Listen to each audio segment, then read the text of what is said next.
All right. Hello, everyone, and welcome to this live Q&A panel.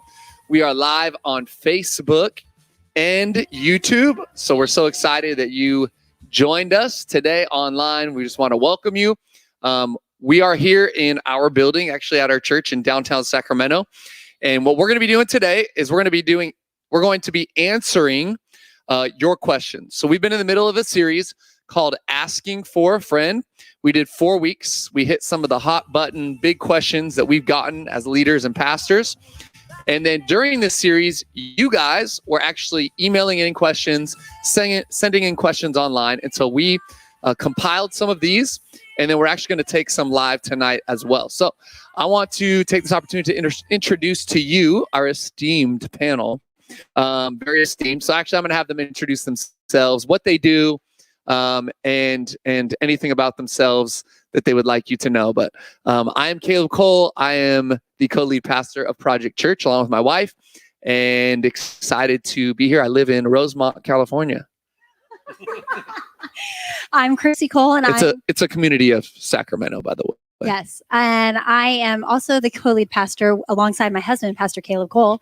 And I don't call him pastor at home, but I hope you're laughing. Sometimes. She actually does sometimes, no lie. Only when he's in trouble. Okay, I'm going to pass it off to my mother-in-law. My name is Joanne Cole, and I'm Caleb's mom. He is my eldest child, and I'm glad to be with you tonight. Welcome.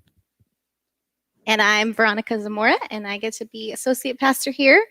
And when you said, tell me something about yourself, the first thing that came to my mind was, I love flamingos. So there's a random fact. Ooh, that is random. All right, my name is Lauren, and I am her husband, and I am the co-lead associate pastor. No, I'm the I am also the associate pastor. I've never been called the associate to the... Yes. I'm the assistant. Second assistant. I actually would like to formally change my title to assistant to the co-lead associate pastor. I dig it. So can't think of a random thing. Fit on your business Come back card. to me on the random thing. My name is Randy Cole, and I am the executive pastor here at Project Church. Been on staff here. It was a year in January. Been married to this lovely woman down here, Joanne, you already met, for 40 years. In March, it was 40 years. And we live in the Cho. Hey. Been a resident of the Cho for 17 years. The Cho is Rancho Cordova. The Cho. Yeah, we call it. It is a neighborhood of Sacramento as well. So if you are online right now, we would love for you to share this. If you're on Facebook, a little harder on YouTube, but if you're on Facebook, click that share button. I actually just did it from my phone. And so, yeah, excited to be answering these questions with these amazing people. Some of these questions are, are tough questions. Some of these questions are maybe questions you've asked before, but we were just thinking, man, as we were going through the series, like, man, there's so many questions we didn't get to answer that people were sending in. So why don't we do a Q&A panel and try to answer as many as we can? So I don't know how long we're going to go tonight. We're planning on about an hour. We're going to try to stick to around an hour. So stick with us as long as you want.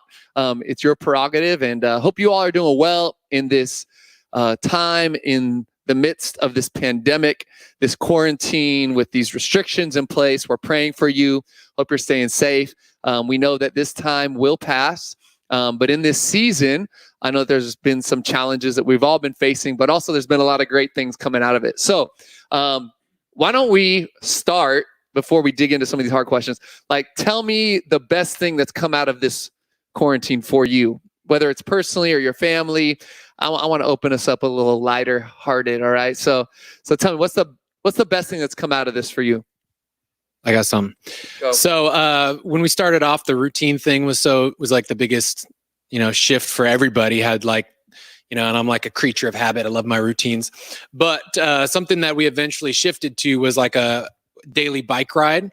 And so with our family, loading them all up, our younger two in the bike trailer or pushing them on the stroller, but our older one loves to ride her bike.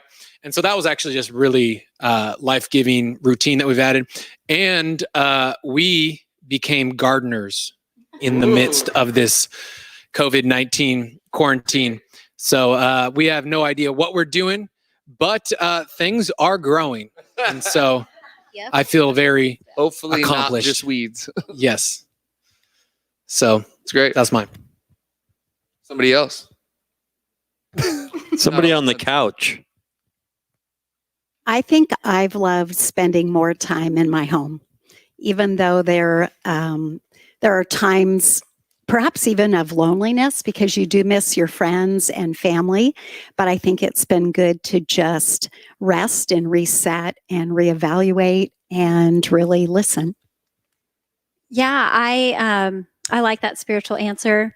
I'm going to give a less spiritual one. I have loved the opportunity to clean up some areas of our home. Caleb did most of the work, I must say, but our garage had needed to be cleaned out for over a year since we moved into this house. And so my favorite thing that has happened is the garage getting cleaned out. Thank you, honey. Got you, girl. Anybody else? You don't have to if you don't want. No, mine are just kind of all the same thing. I think I've gotten like a new rug and new pictures, and like our courtyard, I guess it is, our patio area is all nice, and like a peaceful environment is important to me. And so I was already kind of a homebody, but having to stay home, I'm like, then I have to make this peaceful. So even with little kids crazy and every day it's messy, that's what I've loved. I think my favorite thing has probably been, I've always been a little bit rebellious, and just, I think breaking the COVID orders and traveling out of state, stuff like that. That's what I've really enjoyed. He's ratting himself out. Wow. We went do not there, guys. We condone went there. this message, but there is something about honesty. Defiant.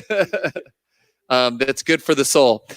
So I was actually thinking, for me, probably what like the best thing that's come out of this is I realized, and this is kind of a segue into the first question, is that I realized that I did not trust God as much as I thought I trusted God.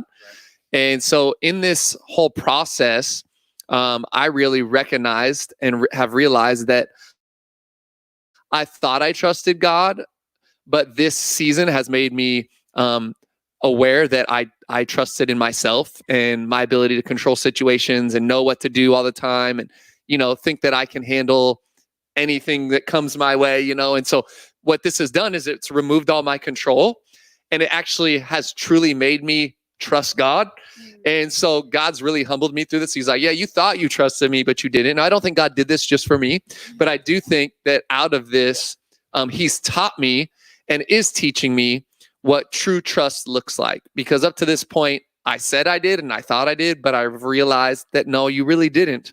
And so one of the questions we got was, how do we trust God in our life in this situation and then in general? So why don't you guys share like what your thoughts are on that? How do we trust God, especially in a situation like this, especially when things are hard, especially when we're walking through a struggle or a situation or a circumstance that we weren't necessarily prepared for or saw coming? Chrissy and I were talking about this recently, because trust, I think, is something we have to choose to do every single day. And trust rises and falls on our free will. So when things don't go our way, Caleb, which we don't have control, that's when trust is a little shaky, because maybe the timeline isn't ours. Our expectations aren't being met. We don't understand what's happening, and we get to choose each day. And I think we have to do it every day. God, I do trust you. I told Chrissy, I'm a church girl, and I can say with my lips that I trust him, but actually walking it out and living it is a different thing. So choosing. Right. I really think trust goes hand in hand with choosing not just trust, but peace. And so that question was also asked. So if that's all right, I'll couple these questions together. When we are trusting God, we are choosing to find peace in him over anything else. And so Philippians 4:4-6, it says, do not be anxious about anything, but with everything, with prayer and supplication and with thanksgiving in your heart, make your requests known to God, and the peace of God that surpasses all understanding will guard your hearts and minds. And when we have lost control, that's when our minds need to be the most guarded, because that's when fear comes in and the choice to not trust God comes in. And so really what I feel like that verse says is that we have to make all of our requests known to God. We need to have a constant conversation with Jesus. And that shows that we trust in him. And if we're constantly going to him for our needs, then we're going to believe that he's going to give us that peace that surpasses understanding. If we don't go to him for our needs, and when we look for peace everywhere else, like if we look to our governor for his next order to give us peace, then we're not trusting God, we're trusting in the governor. If we're looking for a stimulus check to give us that peace, and we're trusting in the government's ability to give us money, not in the Lord. So we have to make sure that we are inquiring of God everything, every single one of our concerns. And if we are looking to him to answer those requests, then we're also looking and choosing to have peace no matter what our circumstances have presented us. And that's when the peace of God, which surpasses understanding, comes. But both things, trust and peace, are a complete choice of ours. It's good. So with this, I think that another question that kind of like follows the same vein is this idea of taking up our cross, and denying ourselves. And so somebody asked, practically, what does this look like? How do I implement a deny myself and pick up my cross daily mentality? What are some practical steps that we could do? So I love this question. And I love this idea. And I feel like we don't talk about it enough in the church. And the verbiage even used in the New Testament about that Jesus used, saying, pick up your cross and die. Pick up your cross, die to yourself. And I noticed the person asked that question because I saw the question on there, and it said, he said, how do we do this daily? And I think that's such an important specification, that it's daily, because Paul actually said those words. And I think when I read it, it's probably one of the most challenging portions of scripture, maybe in the Bible, is that he says, I die daily. And so practically what that looks like, I think can be different for all of us.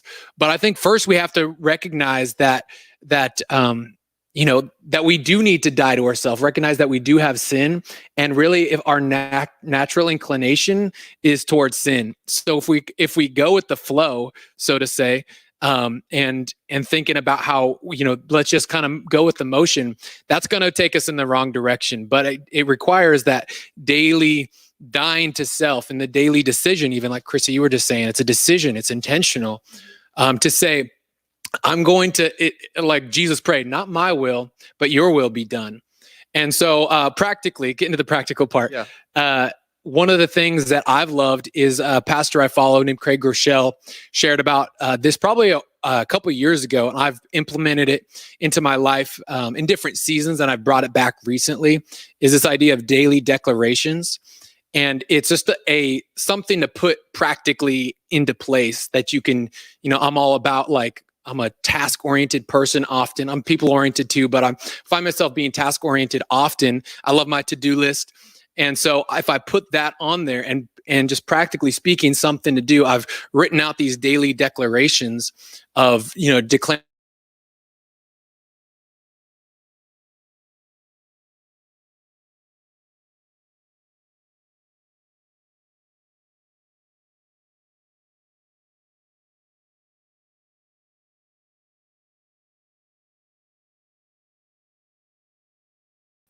Yeah, I think that's so good. And it's hard to say, like, give me 3 practical steps. Like, there's so many things. That's why we need to read the whole Bible and the whole New Testament. And, we need all the aspects of it to teach us, what this really looks like. But I was thinking, are we still good? Okay. I was thinking, about this, and, Jesus says in Matthew 11, verse 30, he says, my yoke is easy, my burden is light. And I think sometimes we think, okay, take up the cross and die daily. Like, man, that seems really, really hard. Yeah. And there are some aspects of it that are difficult. But I think that what we're reminded of, and what I want to encourage the person that asked this question to all of us, is that it's not like, man, I have to do all these things or I'm not actually taking up my cross. I think what Jesus was saying is like, it's not in your strength, it's in mine. That's why he said, like, my yoke is easy, my burden is light. Well, in our strength, taking up our cross and dying to ourselves daily is going to be very difficult. It's going to be a heavy burden. But when we do it in his strength, when we lean on him, then the yoke is easy, the burden is light, because it's not in ourselves that we do, the good things that God's calling us to do. And so I think that for all of us out there, it's like, okay, there are some practical things we need to do, but we also need to understand that it's never going to be done in our strength. It's always going to be done in his, and it's always going to be led by him. And one day, what taking up your cross looks like may not be what it looks like the next day.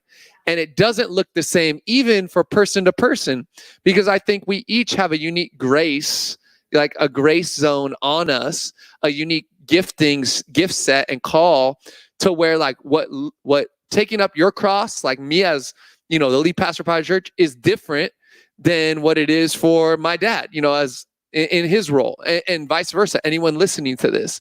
And so recognizing that it's not in our strength, and it's never a like A plus B equals I picked up the cross. No, it's I lean on Jesus for strength, and then he gives me guidance each day what that looks like.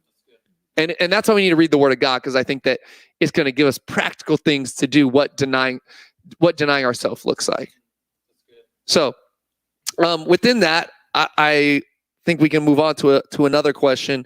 And we were talking about earlier this idea of even like, okay, just now, like learning more about the Bible. And somebody asked the question about like Eden and Adam and Eve. And they said, the question was, I got to find it real quick. The question was that I'm trying to find it. It's in here somewhere, guys. Number 9, thank you. Why was God against Adam and Eve eating from the tree of knowledge? Does God want us to not pursue knowledge? Yeah, so I was thinking through that. And when you look at in Eden, the tree of the knowledge of good and evil, its purpose was to give us choice, right? God created this world. He saw that it was good. He created man, he created woman, and it was very good. Right. And his purpose for us was for family. His purpose for us was to have someone he could love, and in return, choose to love him. Right. So that's why that tree had to be there.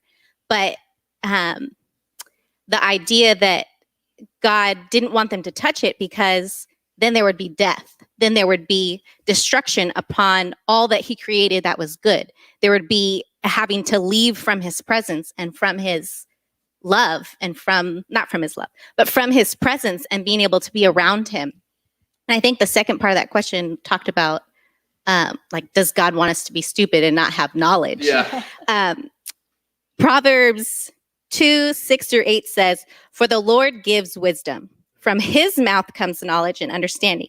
He stores up sound wisdom for the upright. He is a shield for those who walk in integrity, guarding the paths of justice and watching over the way of his saints." See, even in Eden, he was the source of full knowledge. They had full access to him, full access to wisdom and all understanding, but they didn't want that, right? Yeah. They heard from the serpent that said, oh, God doesn't want you to touch that because he doesn't want you to be like him, right? It spoke to our pride. And I think the enemy does that to us still now and says, you can go all over everywhere else and try to find wisdom outside of God, but you can't. He is the source of wisdom, and his heart for us is to go to him for that and not somewhere else where it's not going to be fullness. Yeah, and there was another question asked that I think that's good, that connects to that, which they were like, well, if God's will is that none should perish, like, why doesn't he do something that shows everyone that he is the savior of the world? So how would you guys respond to that? He did something. No, but something bigger. That was like the question, right? Does he do something huge so that everyone goes, yes, it is Jesus? You got to go to John 3:16. For God so loved the world that he gave his only begotten son. He became flesh among us, God in the flesh, incarnate. They use the term incarnate. That was his demonstration of love to the world, and that was his provision so that we could get back in right relationship with him. There was a division. The division was sin. Jesus came to be the remission for our sin. The only atonement for sin is through the blood. He shed his blood. And then he later, of course, 3 days later, came out of the tomb, was resurrected in the newness of life, and sits at the right hand of the Father. So it requires faith on our part to accept the gift and the provision that has been made available to us. And I think too, okay.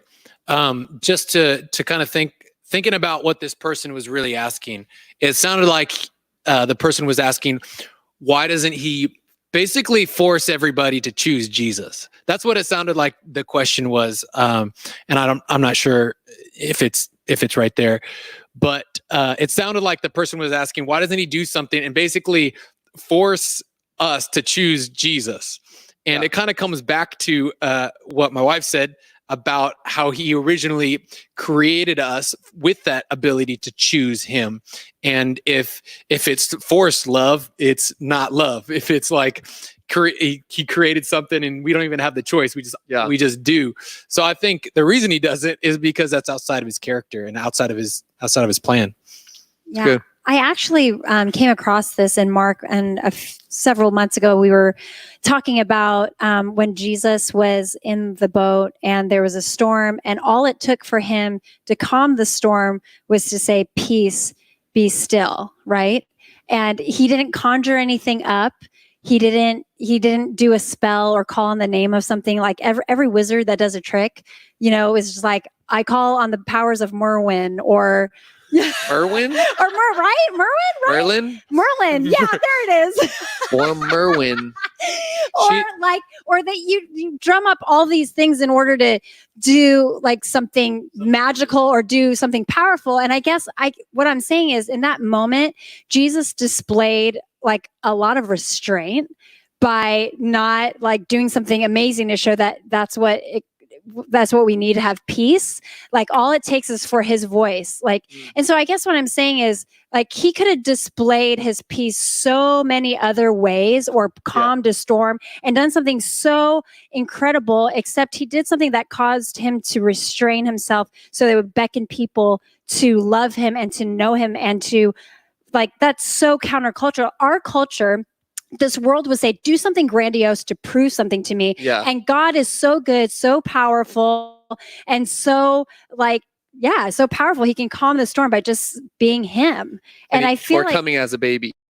Think about how much Humble. restraint that is to the God of the universe is in human form. I feel like when we, offer a little bit of restraint, like that speaks louder than displaying all this wonder and amazing power. I was reading, or this reminded me of Romans 1:20, and it says, I looked it up real quick because it popped in my head. For ever since the creation of the world, his invisible attributes, his eternal power, his divine nature have been clearly seen, being understood through his workmanship, all his creation, the wonderful things that he has made, so that they who fail to believe and trust in him are without excuse and without defense.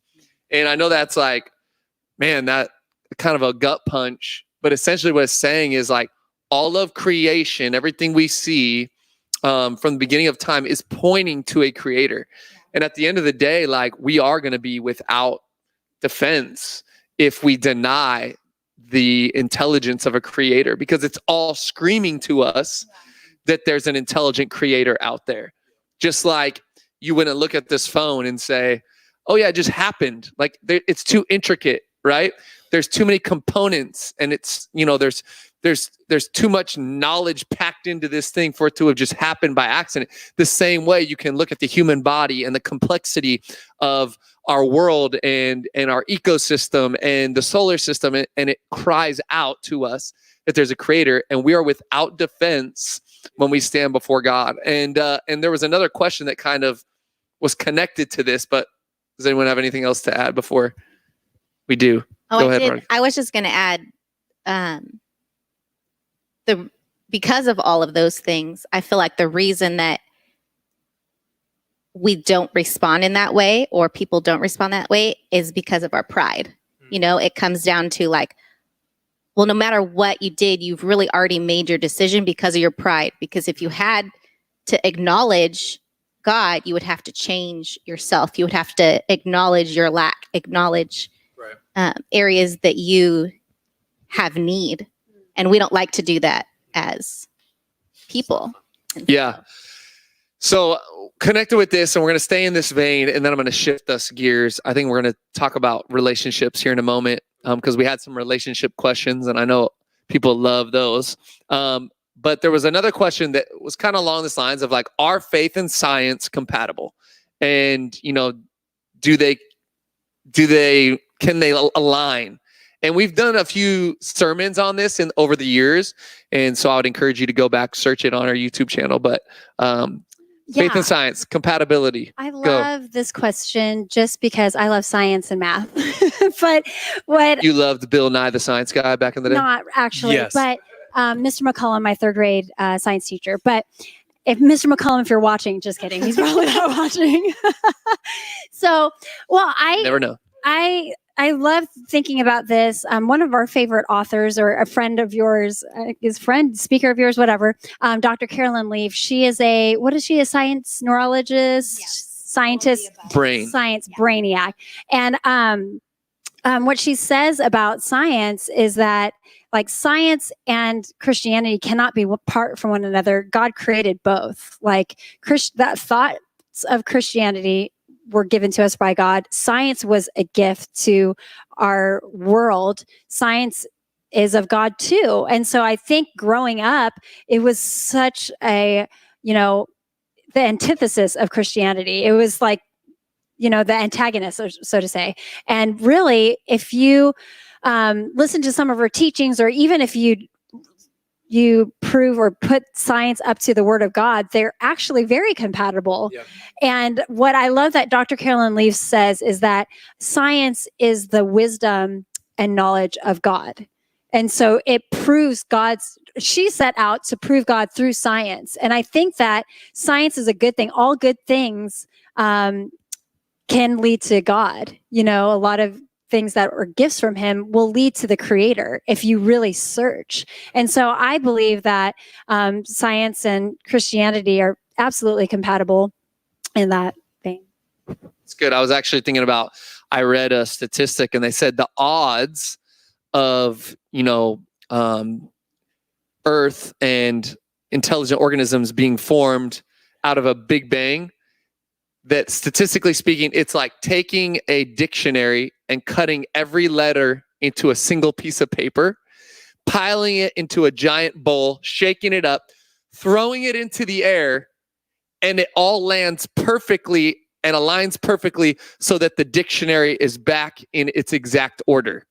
Those are the odds. Stacked up. Those are the odds of everything coming by accident, by a Big Bang, and it's literally impossible. I'll take 50 It bucks on literally those. takes more faith to believe that than to believe in a creator, a intelligent design. Yeah, it takes faith either way. It takes faith either way, but almost more faith to believe that could have happened. Yeah. So before we switch to relationships, there was a question that really, like, I think struck me today. I was looking over these questions that people had given us, and it was this idea that somebody asked. They said, it seems that church attenders in the United States don't evangelize very much. They said, why don't we have an exuding faith that we want to talk about? So, I mean, this is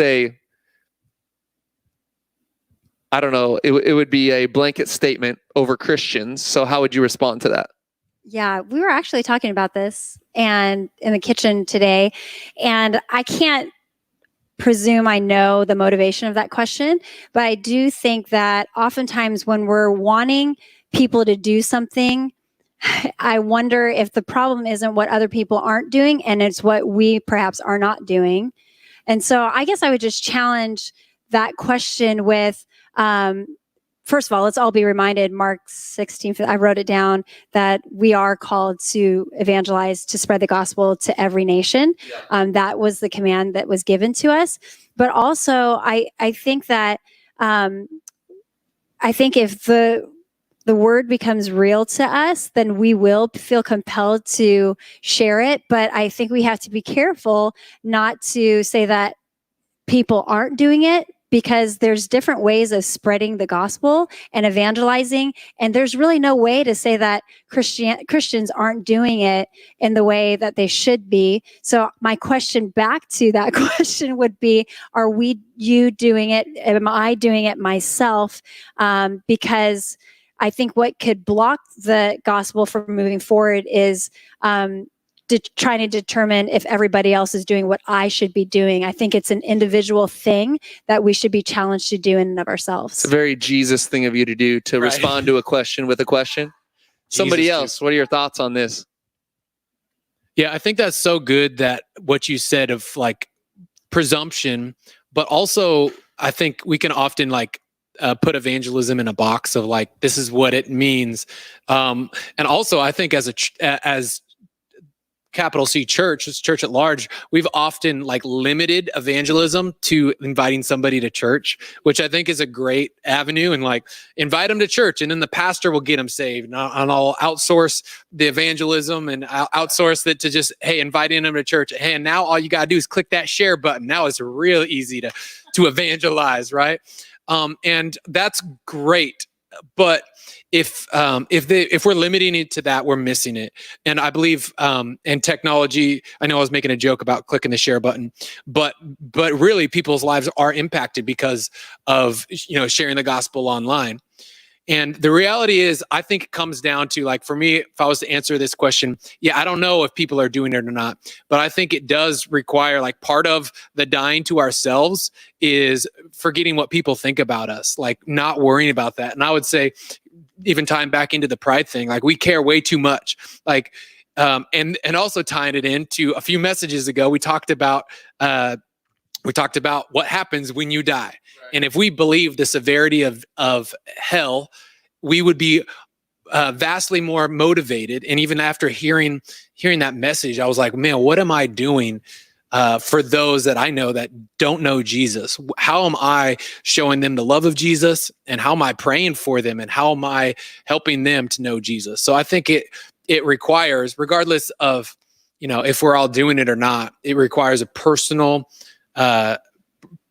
responsibility and not like outsourcing it to the church, which I think we've done to a degree. Yeah. Go ahead. I would say from a different perspective that we actually are all evangelizing. Sure. The more important question is, what is our message? Right? All of us, if we're like, even just share church one time, now everyone says, oh, that person goes to church. And from then on, whatever our life is now evangelism, is saying, hey, this is what Jesus is. And so I think that's more the challenge for me, is like, what is my life saying to those around me? Is it pointing people to Jesus? Is it just with the way that I'm living? Like, do my neighbors, are they encouraged by the way that I live my life? Do they want to know more about Jesus because they saw me go through something tough, but it didn't break me down? Yeah. I think we're all evangelizing. We're all like saying this is what it means. Mm-hmm. But is our life the right message? I guess is what I'm thinking, that perspective. I feel like evangelism can look different to a lot of different people, and it's a different answer to obedience. God's calling us to do things different. I don't think he's calling us to keep evangelism in a box and do it all the same way. Right. And that's why I kind of wanted to ask that initial question, because somebody who took a lot for them to even post on Facebook. Maybe that was like an answer to God's call to like share that. And then for them the next day, it's going to be, no, now I want you to love on them and ask them and lead them to in the sinner's prayer. So we just can't put it in a box. Right. We just have to be sure that we're listening to the Holy Spirit and doing it ourselves. So why doesn't all the church do it? That was the question. Maybe we are doing it and we need to focus in on what God's calling us individually to do, because we are the church. So if each of us do our individual part, we're evangelizing. And I think too, it makes the assumption that because you haven't heard them talking about Jesus, that they aren't, and so are you with every Christian? Are you with them at work, at school, like on their, in their neighborhood, when they're talking to their friends? Like, no. And so I think probably more Christians than we even realize are sharing their faith.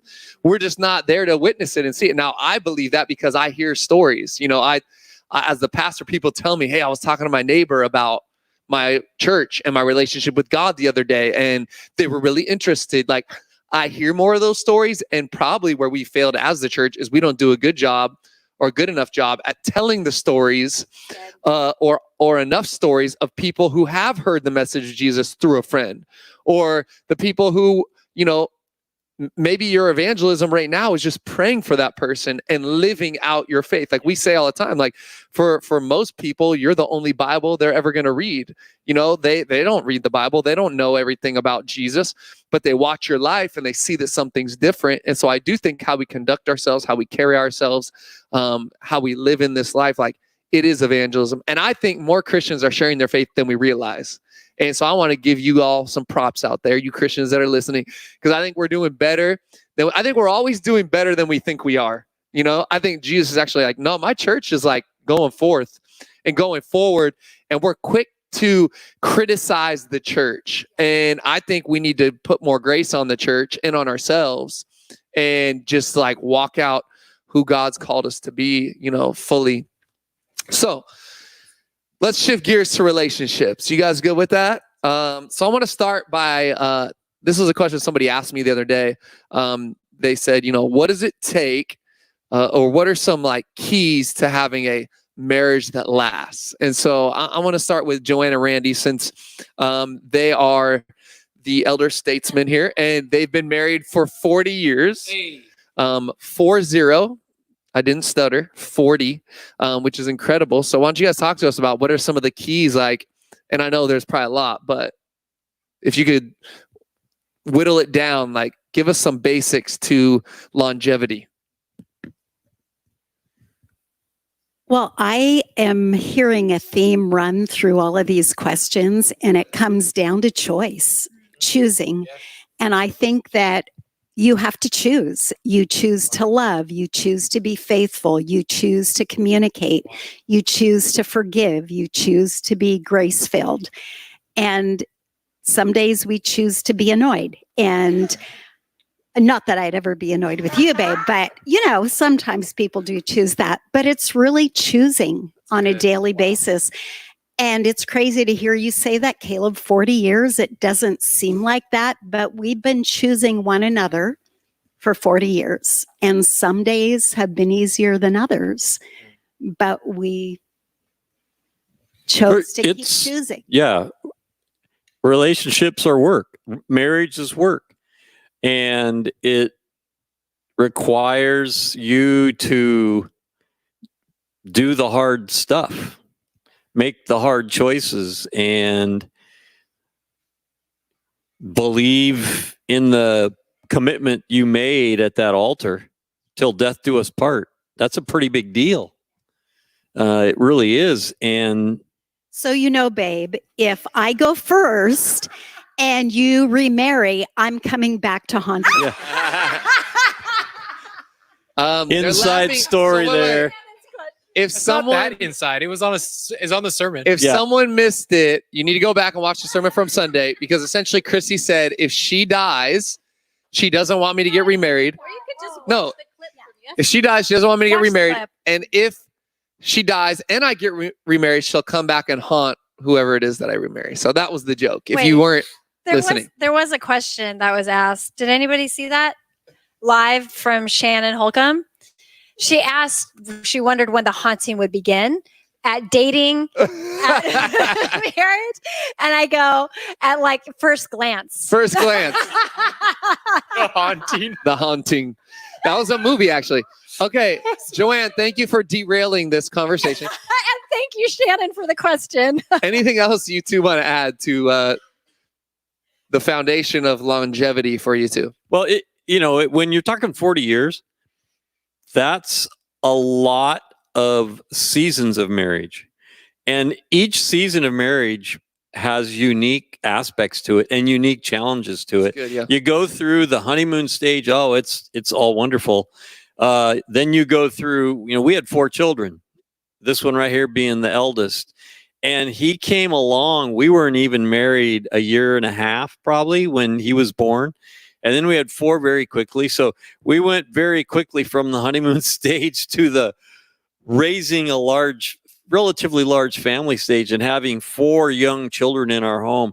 That was a challenging season. And then we went through the seasons where they're in school and elementary school and middle school and high school, and then the season of becoming empty nesters. And when they all had gone off to college, and each one of these seasons brings unique challenges, unique aspects to it. And you have to, it's kind of like the shelter in place and the quarantine. You got to pivot, you have to adapt.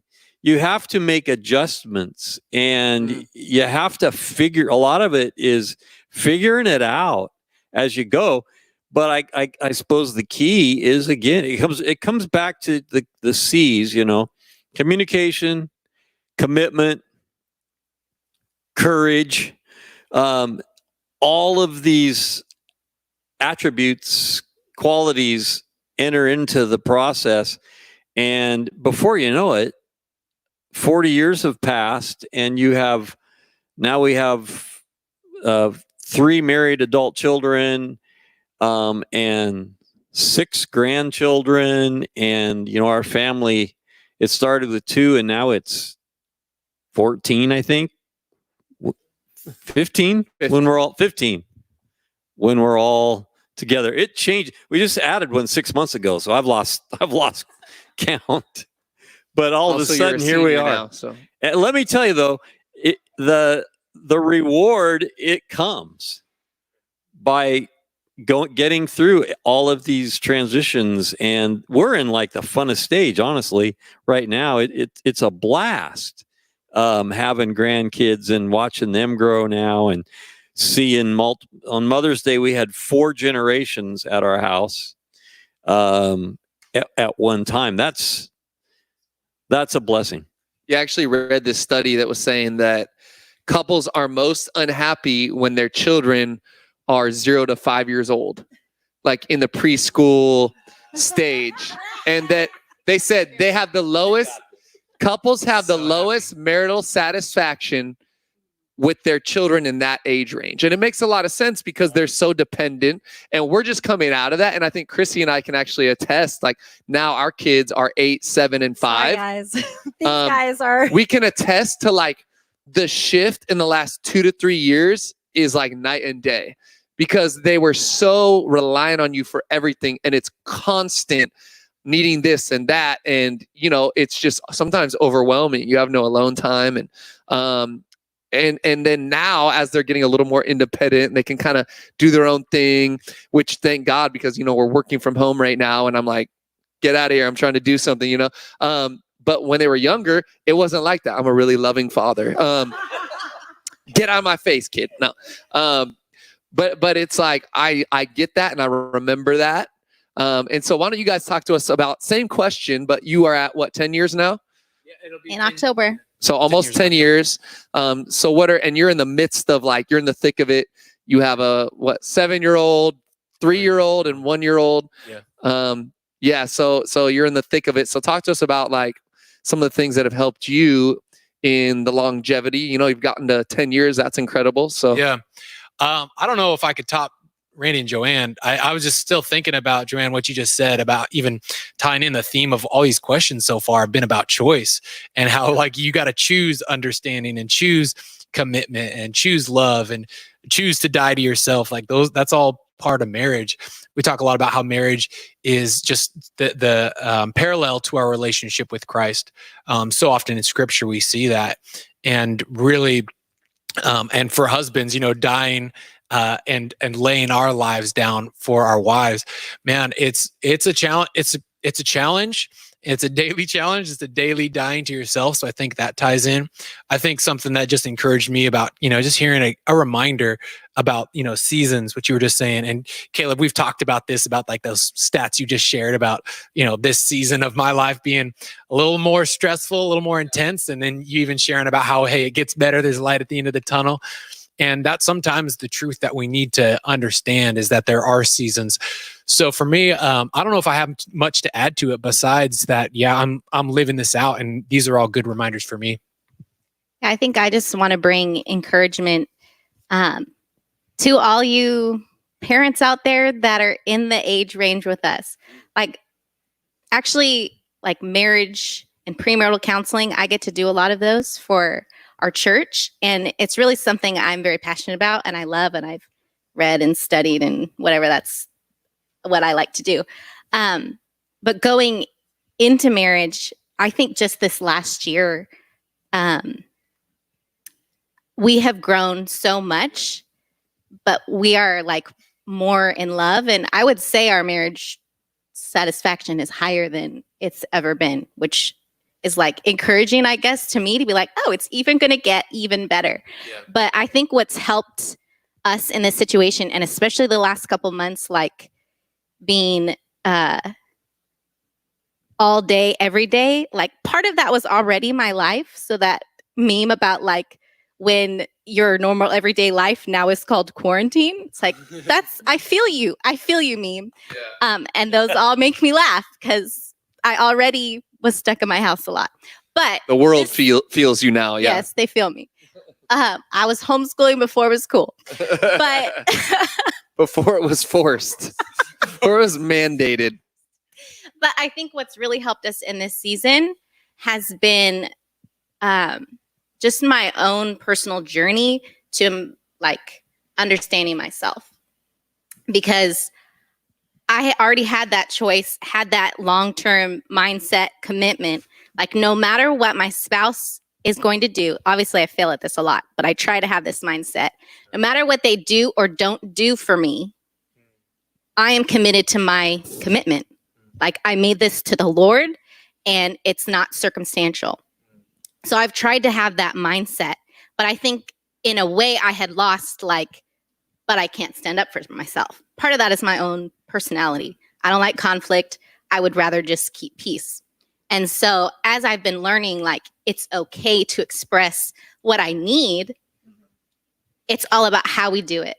I was talking to my mom, and I'll end with this. I was talking to my mom a couple weeks ago because I was going to do some premarital counseling with someone. And she said, tell them that it's most important to remember you are both individuals. Mm-hmm. And if you can respect each other as individuals, then everything that comes through will be through respect. And I think that's what we've been really doing in this season, is saying, I see you and I respect where you're coming from. Let me lovingly and respectfully express where I'm at and how that was portrayed to me, or how I'm going to talk to you about what I need from you in this moment. And to be able to have someone respond with respect to my need has been incredible. And I think that's what's really helped us in this season. It's just to be honest and respectful.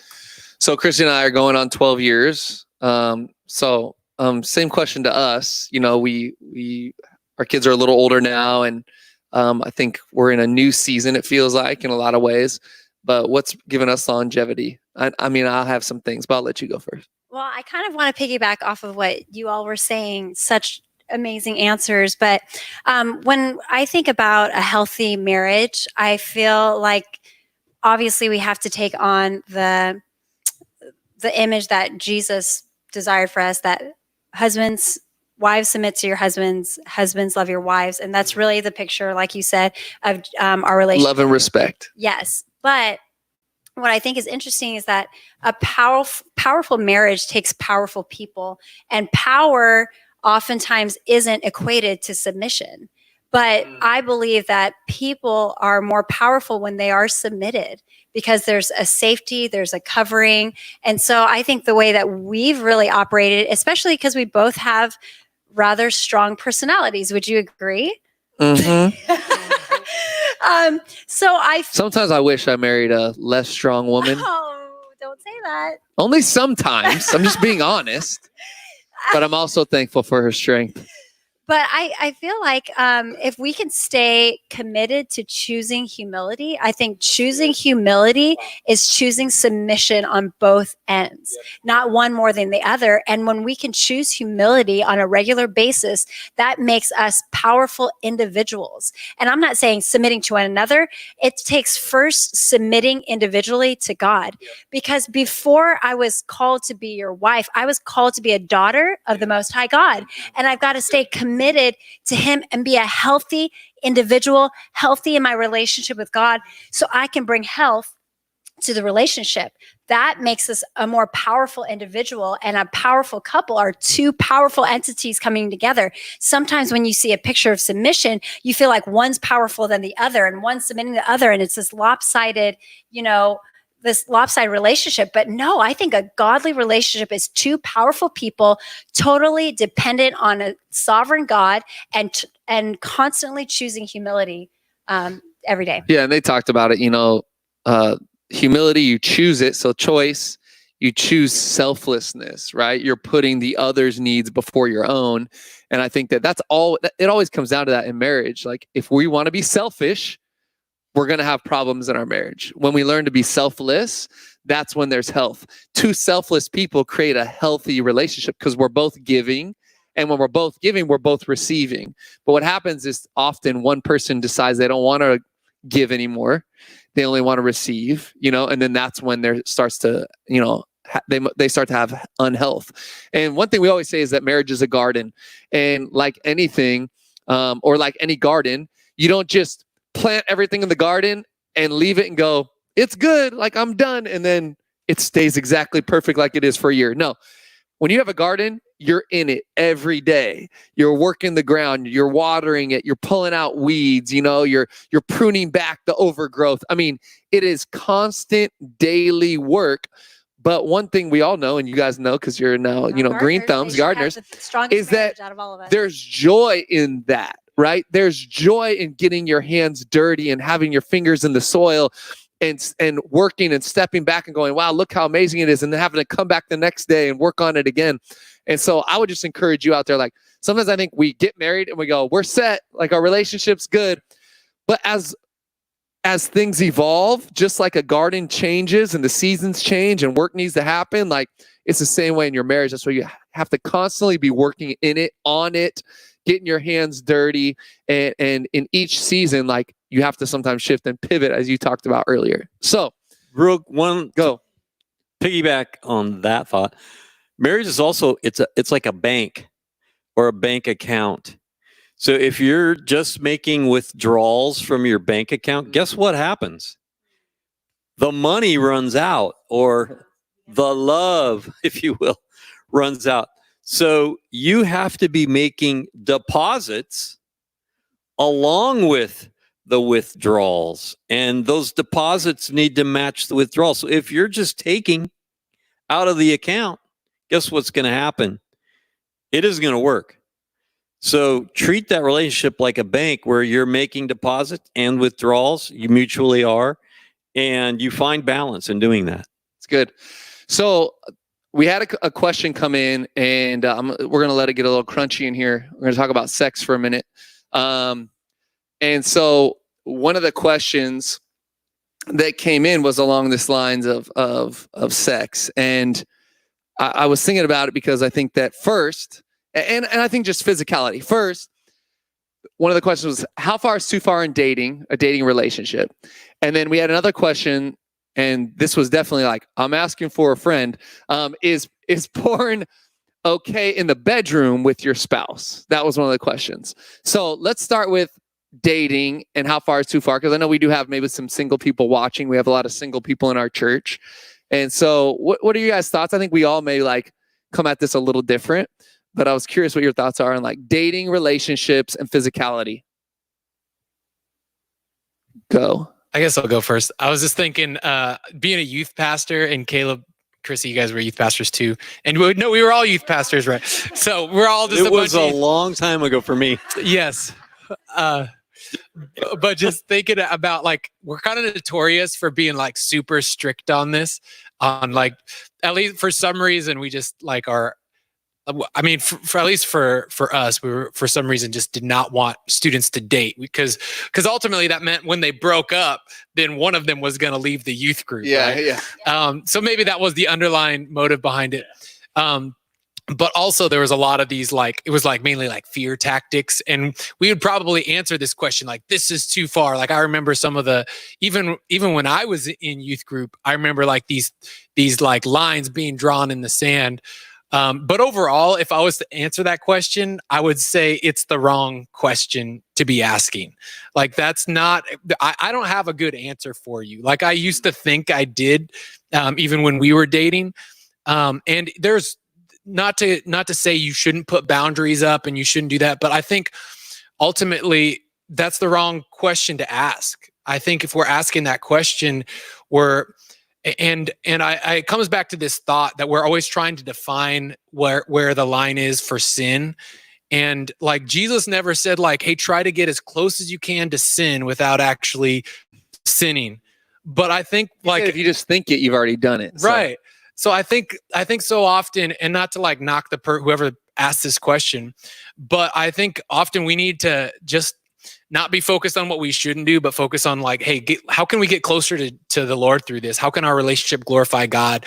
And yes, put those boundaries in place, but overall, that's my thoughts on it. Yeah. And I think the boundaries are important. I mean, we know that biblically, that we should abstain from sex until marriage. And as someone who also does a lot of premarital counseling like Veronica, it's rare that I have couples that I'm meeting with that have abstained or even are abstaining.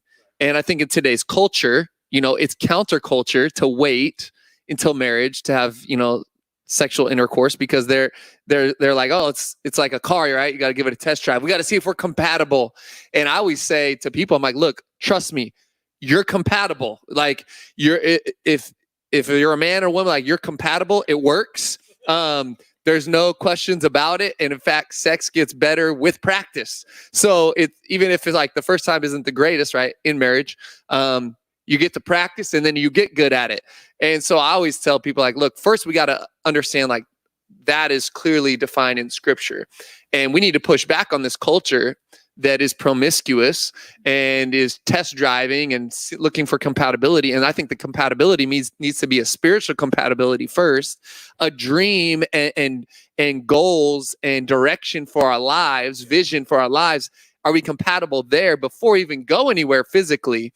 And so like, look, physicality, like Chrissy and I, even we waited till marriage and to have sex, but we even had a hard time, like, putting up boundaries, mainly because she couldn't keep her hands off me. But we even had a hard time. Why? Because like we were designed for that, right? So I encourage people like, look, you have to make sure you align in your vision for your life, in your chasing after God first, and then you can even begin to think about, pursuing a physical relationship, and you still should wait until marriage. I really love what you said, Lauren, because if the goal of relationships, again, is just withdrawing and just getting what you can out of it, which is why you're probably asking the question, how far can I go? How much more can I get out of it? Then it's not aligned with what God has designed for relationships. And I think he wants us to be aligned with him and what can I give in a relationship. And so, and what you can give, the best thing that you can give your partner is, God honoring things. And so if what your actions aren't God honoring, then you're not giving in the relationship. You're only taking from that. And so I think that's where the foundation of your marriage begins, is how you approach your dating relationships. And we shouldn't be withdrawing overdrafting in our marriages. Neither should we be doing that in any relationship, friendship, or, co-workership. Is that a word? Now it is. But yes. So I think that we just have to ask God, what are his desires for us in relationships? Yeah. So the other question was, is porn, asking for a friend, is porn okay, with your spouse in your bedroom? And I'll just attack this, and if you guys want to, answer or chime in, that's fine. And so I always tell couples, because I've had people ask me this question up front and not asking for a friend, and I always tell them, like, no, I don't believe it is. I don't think it's healthy for your relationship, for your marriage. First of all, biblically, we know that if you're lusting after anyone not your spouse, then you're committing adultery, right? Jesus said, if you even do it in your mind, you're doing it. So whether you're looking at porn on your own, which a lot of men out there struggle with, and now women as well, right? The stats keep going up, then you're sinning, right? You're sinning against your spouse, you're sinning against God. And so that's, a violation. And then if you do it with your spouse, you're still sinning because it's another person. It's not them. And if you don't want me to come at it ethically, I can come at it economically, which is, if I want my wife to desire me more, and I add another person into the mix, why would that then make them want to desire me more? Me plus another person equals more desire for me? No. Me plus another person means more desire for that other person, and maybe even less desire for me. So even economically, if we're not talking ethically, it doesn't make sense. So I would discourage anyone out there from bringing this into your marriage, into the confines of your home. Men and women out there that are struggling with this, we need to get people in our life to hold us accountable, because we need victory over this. And I think probably in this season, people are struggling with it more than ever. Stuck at home, more time on their hands, idle minds and idle hands lead to, I believe, a lot of sin. And so I just challenge you guys out there, because some of you are struggling with this that are listening right now, that you would talk to someone, get someone in your life. We need accountability. We need to fight back against this, because it is really bringing distortion. And my wife and I'm just going to get raw and real right now. We've had an amazing sex life for 12 years. High five. All right. And I tell people all the time, because I have friends who have come to me and they don't have an amazing sex life, and they've been honest with me about it, that they've struggled, and I tell them all the time that I believe one of the reasons we do is because porn has never had a foothold in my life. I've never looked at it since I've been married to my wife in 12 years. And I can say this in all honesty, never since I've been married to her. And that takes restraint. It takes wisdom. It takes, not going places I shouldn't. But it also took me starving something when I was young, and then as I got older, and then when I married my wife, I continued to starve something to where that thing is so weak it has no power over me. And because of that, she's secure. Because of that, my mind is not on any other things but her. And I believe that's led to complete health in our marriage, in our bedroom. And I want the same for everyone in our church. So listen, married people out there, pornography is killing, sex lives. It's killing marriages, and we need to starve that part in our life. Starve it out so that it has no foothold in us and in our marriage any longer. I think it's important to realize porn is fantasy. It's not reality for most people, and it involves the law of diminish and return. It progresses. It requires that it get more and more graphic. And we're all familiar with the term porn addiction. And that's what it becomes. And it requires more and more and more over time until you find yourself in a situation where you never dreamed in a million years you would get to. And a problem that is destroying your life and destroying every relationship around you. And I want to transition us from this. This is a great place to do that, because not only that, but even consuming pornography online, it actually leads to a lot of the trafficking that we see. It's the cause of a lot of abuse, sexual abuse that women are experiencing, that children are experiencing, not just in our country, but all around the world. It's this dark side of our world that we often don't talk about in the church. Now, we support several organizations as a church that are fighting trafficking, and we're going to continue to do that. But one of the questions was, what's the church's role in fighting injustice and wrong in the society? And I think that that's why this was kind of a segue. And, somebody said, should we just be loving and try to spread the gospel, or should we engage in social injustice? Can we do both? I hope so. Go ahead. Tell us how, Mother. Well, I don't know that I have the answer to that, but I think it's incumbent upon us to do both, to love well and to evangelize our world, but at the same time to stand up for justice, for truth, for what is right. That's the God we serve, a God of justice, and I think we want to be people of justice. It's good. So it's been about an hour. If you have any questions right now, throw them on. All right. I'm looking at Facebook. I can see the screen. I'm looking at the camera up here. I can see the screen down here. So if you have any questions you want to throw at us real quick, hit us with them. But anything else on this topic of social justice or the injustice, and as the church, what can we do to step in? Or what are we doing, Lauren? I mean, you've been leading the way in some of this in our church. You talking about like Hope Week stuff? Yeah, that's what I'm talking about. Oh, yeah. I was just curious. I'm like, okay. So, no, I think the church should absolutely be active in making a difference. I mean, currently we're doing stuff with delivering groceries to those that are like shut in. And I think that's really just a small example. I mean, exactly. The thing you segued from, to me, sometimes I really struggle with because it is overwhelming. And I'm just talking about the abuse, the injustice that's connected to pornography, and sex trafficking. That's just overwhelming. And I know we support like organizations like Project Rescue. My wife and I are big believers in that. We support them personally because it breaks our heart. And I think maybe that's kind of a way to answer this is that's where it starts, is like these injustices should break our heart. Yeah. We shouldn't sweep them under the rug. And maybe if our answer, because sometimes we could feel helpless, like what am I going to do about this? Like what can I do? I can give, which is great, but I think if you're out there and you're asking this question, well, what can I do? I think allow God to break your heart for the things that breaks God's heart. That's like a old Hillsong song. Yeah. And then with that, your broken heart, for these things that breaks God's heart, that should lead you to prayer.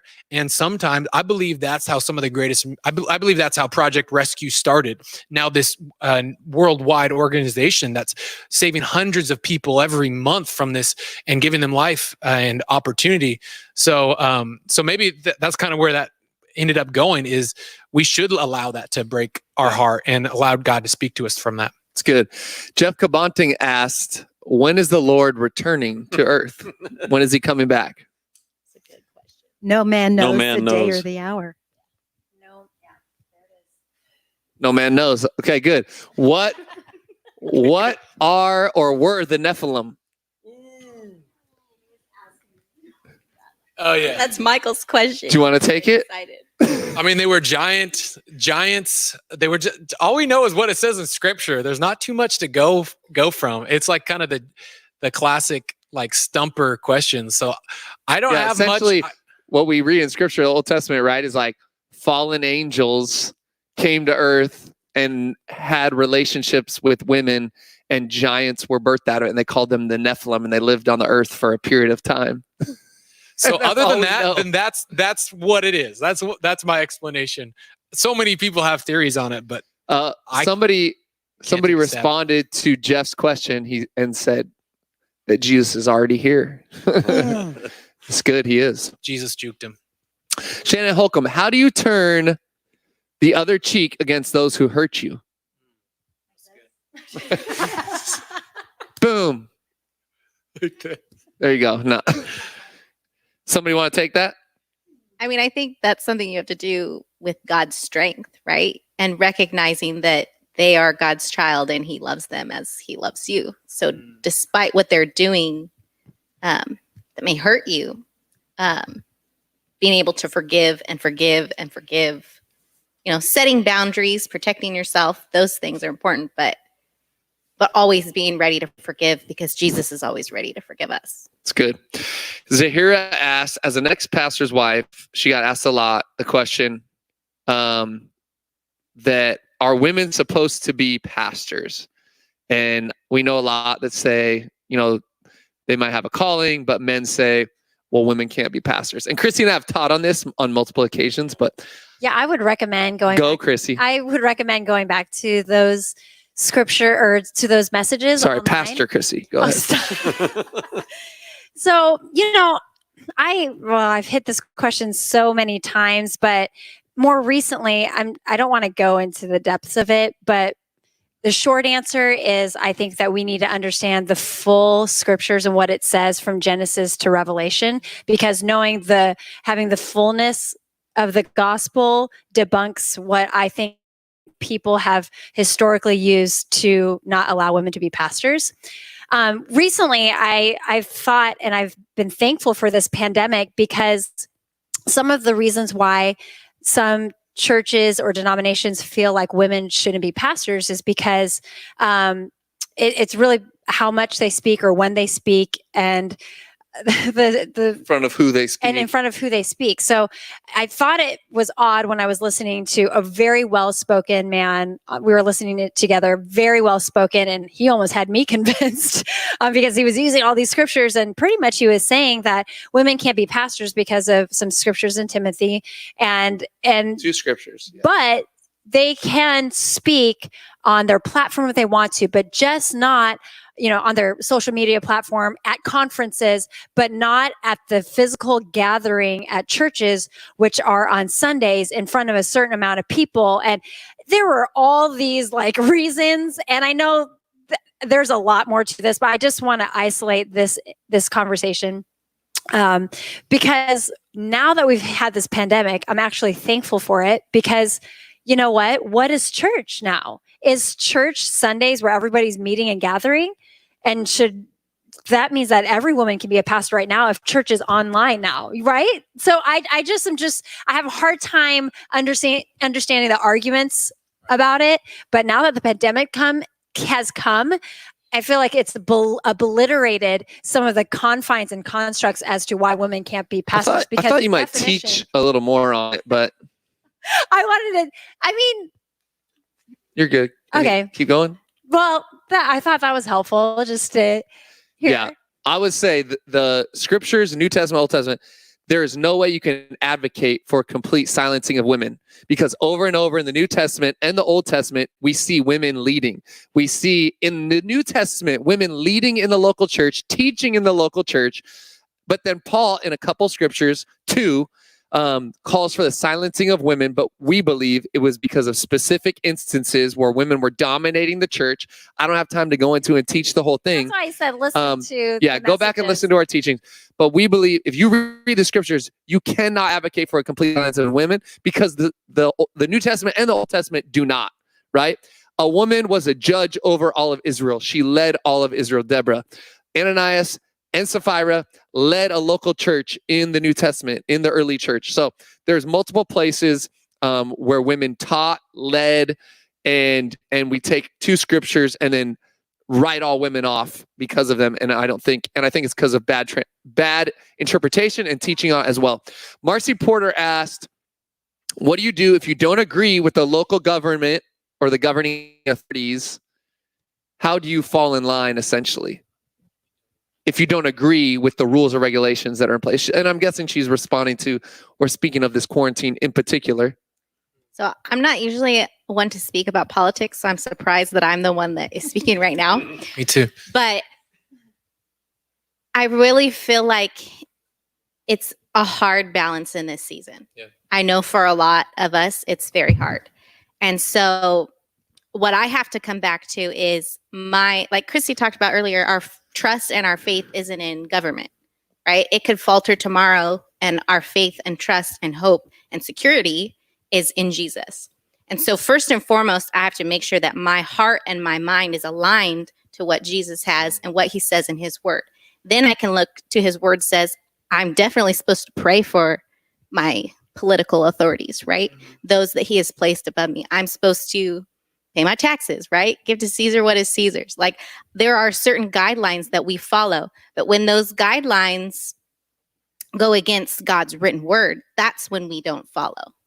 But I mean, I don't feel like that's what's happening, but people have different feelings. Right. No, I don't feel like it.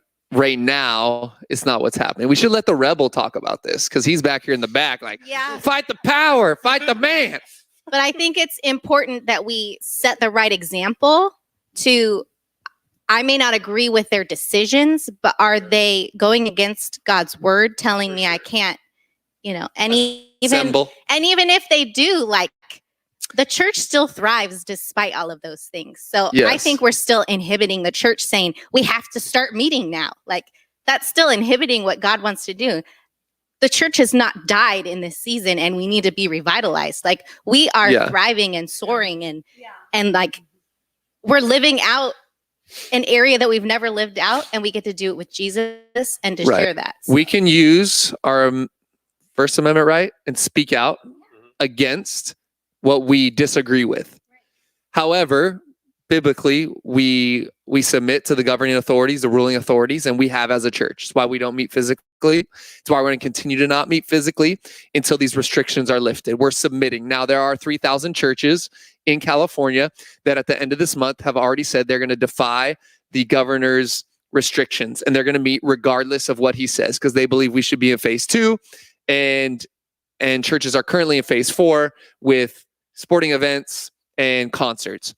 So they're going to defy it. Now, we as a church and myself, I don't feel comfortable doing that. We've decided that we're going to wait. We're going to wait till the restrictions are lifted. We're going to honor our governing authority. Do I agree with it? No. I think that we should start be lifting restrictions already. I think we should be coming out of this already, especially in Sacramento County with statistically speaking, with our numbers being so low. However, I'm still going to use wisdom and I'm still going to, submit. And I'm praying for our leaders. I'm praying for our governor. I'm praying for our county leaders. And so, we're not going to be one of those churches that defies. But we are in a season, like, I'm still speaking up and saying, like, hey, I think that churches should be moved up to an earlier phase. I think that, some of these restrictions should start being lifted. But that's a personal opinion. And I don't think our religious freedoms are being infringed on at this moment. We can still have church online. Now, depending on how long this continues, there may come the point where, my feelings and us as a church could change. But as of now, that's where we stand. Yeah, and I think it's not just defying the government that people are trying to do right now. I think it's also just kind of the words that we're choosing to use in conversations that is propelling this angst and this anger towards the government. And so I think we need to be careful with what words we're using in this time and what we're choosing to speak up on.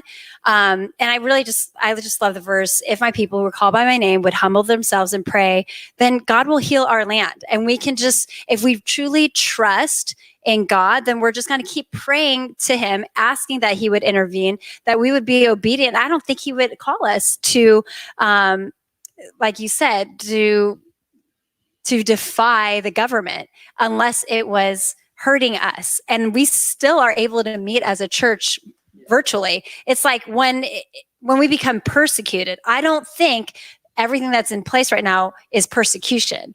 And absolutely not. So I just feel like we need to just pray. We need to pray and allow and speak God up. to move. Yeah. If we think, I posted yesterday, and I was posting for my small business friends, whose businesses are dying and whose, savings have dried up and are going bankrupt. And I was speaking up for them because I think that it's time for restrictions to be lifted for them. The church, I said, no, we'll wait. We're fine. Like, we're not, this isn't affecting us negatively like it is so many individuals and businesses. So there was one more question, and then I think we'll wrap this up as I kneel here.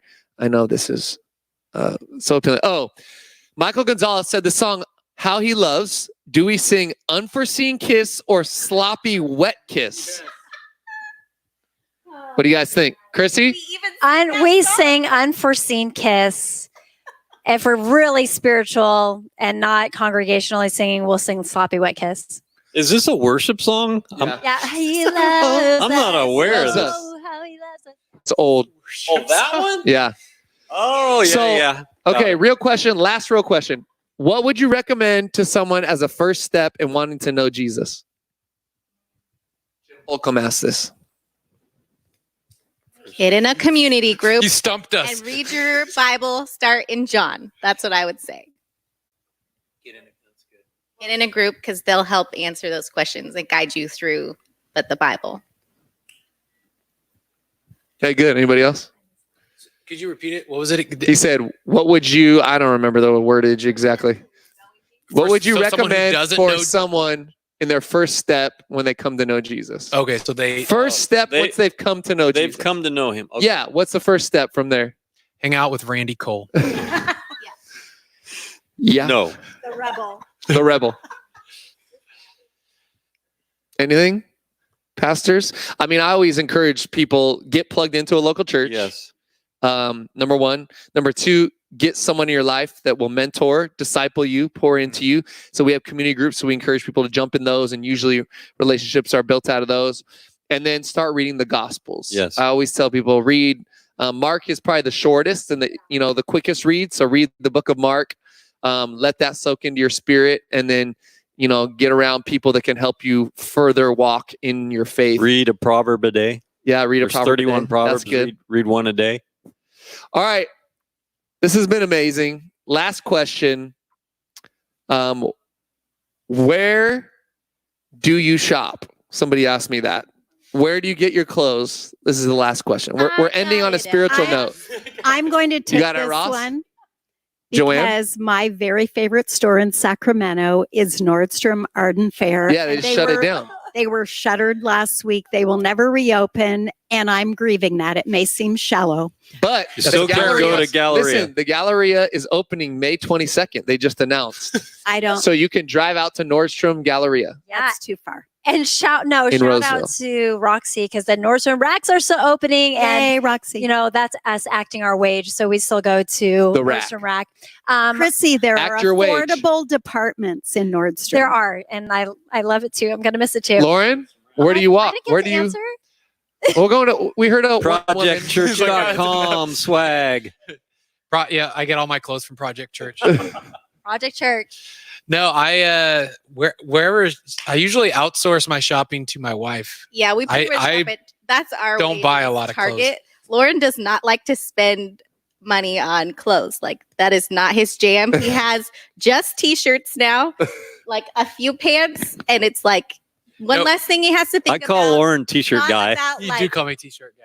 Yeah. No, one time my friend told me 5 different colors. that he of went t-shirts. to a I forget which place in the mall he went. He's just like, yeah, I dropped like $600 at the store yesterday. I'm like, that is like the What? budget for the last my clothes budget for the last 15 years. Yeah, it's true. I always That's a lot of t-shirts. at Target. I love Somebody that. says they shop at Costco. Randy? For clothes? Yeah. $3 place. I do. I buy some shoes online. Bought these, Amazon, Nike outlet, sports stuff, and Nordstrom Rack. Those would be mine. Chrissy? I wanted to give a shout out to Silly, because this is from Sisu. Sisu Boutique. Shop local. Shop local, small businesses. Shop local. And then these pants I wear probably every other day. Zara high-rise mom jeans. I'm rocking a Zara t-shirt. I'm a Zara, H&M, thrift store guy. So I love thrift stores. Wife hates them, but that's how I get down. No, I mean, I like the finds. It has to be a really nice one where you bought some really great finds. And yeah, Jenny wears vintage. Listen to all my shout outs. Hey. All right. So we love you guys. Thanks so much for tuning in with us live. This is the first time we've ever done anything like this. It was kind of fun. Live Q&A on a Wednesday night. We want to invite you to church on Sunday and Saturday night. We have Saturday at 6 p.m., Sunday at 9 and 11 a.m. And actually, LZ, Lauren Zamora, is going to be bringing the word as we're jumping back into our Marked by Jesus series. So we're back in the book of Mark. Mark, 8, 1 through 10. So you're going to be hearing a great word from Lauren on the book of Mark. We're jumping back in. We're walking verse by verse through the book of Mark. I can still talk. Don't worry. But hey, we love you guys. We're praying for you. If you're not in a group, jump in a community group. Go to projectchurch.com. /groups. We got groups meeting every day of the week, online, Zoom. It's amazing. We love you. We're praying for you. God has great things in store for you. So have an amazing night. We'll see you soon. Stay safe out there. Little mic drop right here.